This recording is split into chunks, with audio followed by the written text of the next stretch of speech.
நடிகர் சங்க தலைவர் பதவி என்பது முழு கிரீடமா அல்லது மலர் கிரீடமா?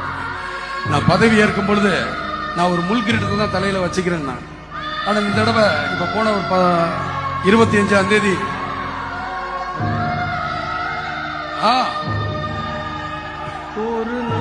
போன 25ஆம் தேதி பதவி ஏற்பு விழா நடக்கும்போது நாங்க பொதுக்குழுல எல்லார்ட்டையுமே கேட்டோம், இந்த மாதிரி அடுத்தாப்புல தேர்தல் வச்சுக்கலாம் வேண்டாம், நீங்களே இருங்கன்னு சொல்லிட்டாங்க.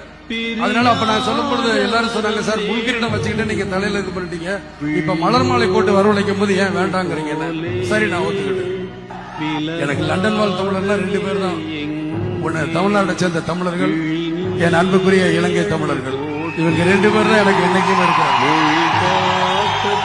அதனால நான் என்னைக்குமே தமிழர்கள் நலனுக்காக நான் பாடுபட்டுக்கிட்டு இருக்கிறவன். அதுல என் மேல தமிழ்நாட்டு மக்களும் அதிக அன்பு வச்சிருக்காங்க. அதே அளவுக்கு என்னுடைய இலங்கை தமிழர்கள் அதிக அன்பு வச்சிருக்காங்க. அவங்க நான் எப்பயுமே கட்டுப்படுவேன். ஏன்னா என்னுடைய ரசிக மன்றத்தின் தாரக மந்திரமே தமிழன் என்று சொல்லடா, தலை நிமிர்ந்து நில்லடா, இயன்றதை செய்வோம், இல்லாதவருக்கு இருக்கிறது.